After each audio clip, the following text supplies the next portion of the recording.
Why do we not have all accounts of the disciples in the canonical Bible?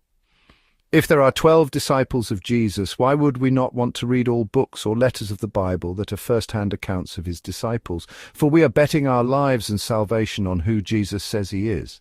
For Jesus says he is the way, the truth, and the life. In seeking the truth of who Jesus is, he says we will find the way and the life. Now, what if I told you there are other books, possibly written by his other disciples and early followers, that were left out of the Bible we know today? Books that might help us better understand who Jesus was and what he taught. Books of the Bible that were banned and deemed heretical. As a Christian, you may ask, why would I want to read banned books of the Bible if the saints, teachers, and preachers before me deemed these books heretical or blasphemy? My response to you is, I challenge you. If you do not read the banned books of the Bible because someone told you not, from someone you have never even met in real life, then your faith is not in Jesus, but in the wisdom of other men. Today I will be diving into one of these heretical books, the Gospel of Thomas, a text discovered in Egypt in 1945. Its verses are said to hold secret knowledge about Jesus' teachings, some aligning with the Bible, others raising questions that shake the foundations of what we know in Protestant and Catholic denominations today. All the following verses are from the Book of Thomas, and the matching or similar verses in the canonical Bible are noted at the end. Judge for yourself. Verse 4. The man old in days will not hesitate to ask a small child 7 days old about the place of life, and he will live. For many who are first will become last, and they will become one and the same. Verse 9. Now the sower went out, took a handful of seeds and scattered them. Some fell on the road. The birds came and gathered them. Others fell on the rock, did not take root in the soil, and did not produce heads of grain. Others fell on thorns. They choked the seed, and worms ate them. And others fell on good soil, and it produced a good crop. It yielded 60 per measure and 120 per measure. Verse 11. This heaven will pass away, and the one above it will pass away. The dead are not alive, and the living will not die. Verse 22. Jesus saw infants being suckled. He said to his disciples, These infants being suckled are like those who enter the kingdom. They said to him, Shall we then, as children, enter the kingdom? Jesus said to them, When you make the two one, and when you make the inside like the outside and the outside like the inside, and the above like the below, and when you make the male and the female one and the same, so that the male not be male nor the female female, and when you fashion eyes in the place of an eye, and a hand in place of a hand, and a foot in place of a foot, and a likeness in place of a likeness, then will you enter the kingdom.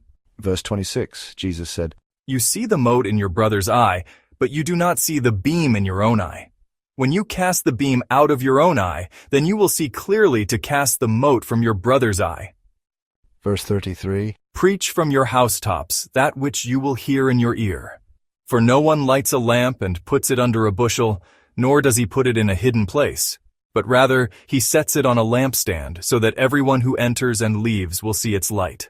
Verse 48, Jesus said, If two make peace with each other in this one house, they will say to the mountain, Move away, and it will move away. Verse 66, Jesus said, Show me the stone which the builders have rejected. That one is the cornerstone. Verse 73, The harvest is great, but the laborers are few. Beseech the Lord, therefore, to send out laborers to the harvest. Verse 79, A woman from the crowd said to him, Blessed are the womb which bore you and the breasts which nourished you. He said to her, Blessed are those who have heard the word of the Father and have truly kept it.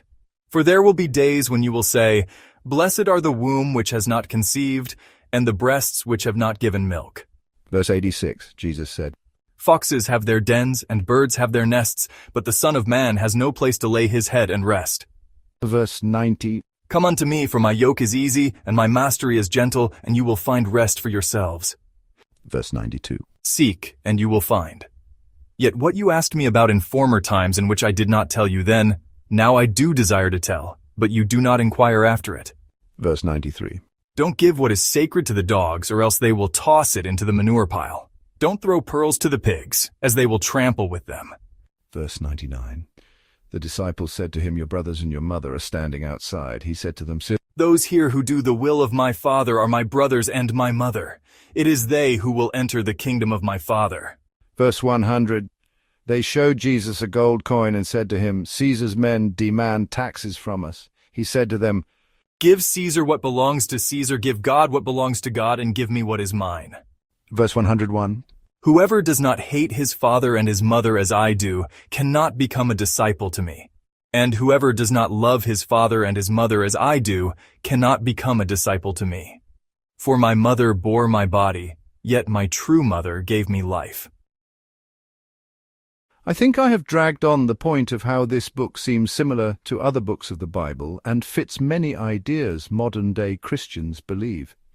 The next verses I want to show you are verses that any Christian who has read the Bible would understand how controversial these teachings are and contradict other books in the Bible. Some of these teachings only make logical sense when viewing from a Gnostic Christian perspective.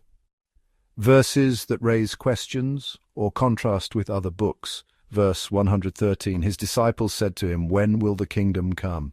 It will not come by waiting for it. It will not be a matter of saying, here it is, or there it is. Rather, the kingdom of the Father is spread out upon the earth, and men do not see it. This verse challenges traditional apocalyptic thinking and the way many Christians interpret the book of Revelation. It questions the idea of passively waiting for a future event such as Jesus' physical return to bring salvation and establish a new kingdom. Personally, I've often heard Christians say things like, "I'm just waiting for Jesus to come back," or "Take me up, Lord, before the end of the world." These sentiments, reinforced by cultural depictions like the Left Behind series, foster a sense of fear around being unprepared or left behind during the tribulation. This verse suggests a different perspective. The kingdom of God is already present, spread out upon the earth, but goes unrecognized. Instead of focusing on external events, Jesus may be pointing to an inner transformation, a revelation within ourselves.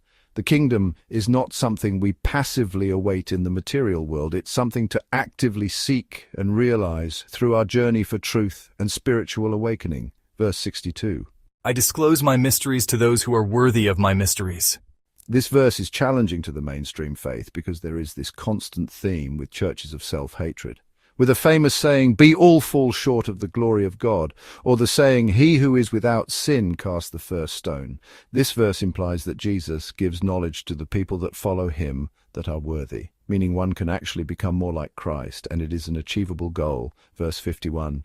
If they say to you, "Where have you come from?" say to them, "We have come from the light, from the place where the light came into being by itself, established itself, and appeared in their image." Notice what Jesus says. Jesus doesn't refer to the God of the Old Testament here, not Jehovah, Yahweh, or even Alpha and Omega. He speaks of something greater, something nameless that transcends all human understanding. The divine source of all creation has no name because no word could ever capture its essence. Perhaps this is why Jesus says the kingdom has already come. It is here now, all around us.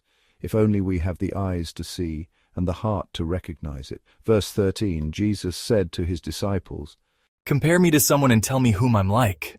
Simon Peter said to him, "You are like a righteous angel." Matthew said to him, "You are like a wise philosopher." Thomas said to him, "Master, my mouth is wholly incapable of saying whom you are like." Jesus said, "I am not your master. Because you have drunk, you have become intoxicated from the bubbling spring which I have measured out." And he took him and withdrew and told him 3 things. When Thomas returned to his companions, they asked him, "What did Jesus say to you?" Thomas said to them, "If I tell you one of the things which he told me, you will pick up stones and throw them at me. A fire will come out of the stones and burn you up."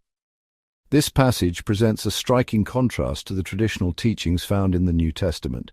When Jesus says, "I am not your master," it defies the hierarchical relationship often emphasized in canonical texts, where Jesus is clearly portrayed as Lord and teacher. Instead, Jesus seems to be suggesting a deeper, more intimate connection, one that implies equality or unity. This interpretation aligns with the meaning of the name Didymos, which translates to twin, and hints at a profound spiritual truth. Judas Thomas is not just a disciple, but possibly a reflection of Jesus himself. The dialogue also contrasts with the self-denial often taught in canonical scriptures. Instead of asking followers to diminish themselves, Jesus implies that Thomas is like him and that individual souls have the potential to become like Jesus. This shifts the focus from submission to Jesus to self-realization and spiritual transformation. Thomas's reaction further underscores the gravity of this message. His reluctance to share what Jesus told him out of fear it would provoke violent rejection suggests that these truths were and remain deeply challenging to established beliefs. The fire emerging from the stones symbolizes the transformative and potentially destructive power of these revelations for those unwilling to see beyond traditional doctrines.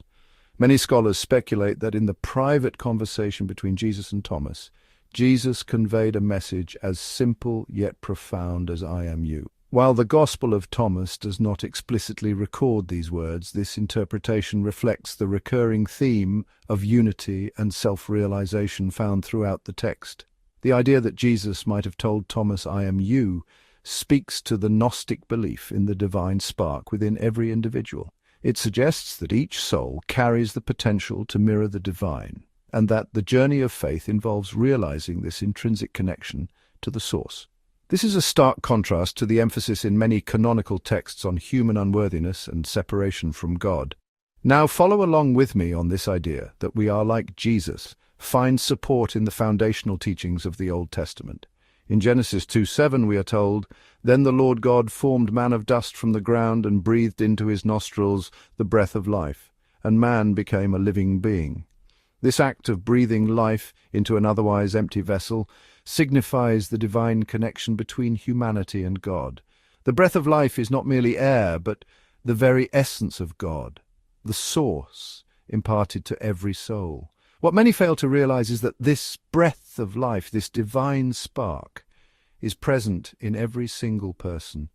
It is the thread that binds all souls to the one true God, making us reflections of the divine.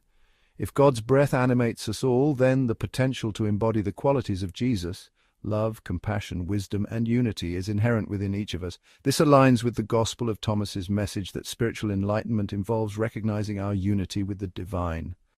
If you stayed to the end, thank you for watching. Also, like and subscribe. That would help me make more engaging and thought-provoking content like this.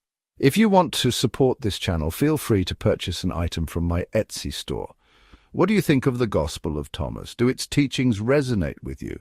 Leave a comment below with your thoughts or questions, and let's explore these ideas together.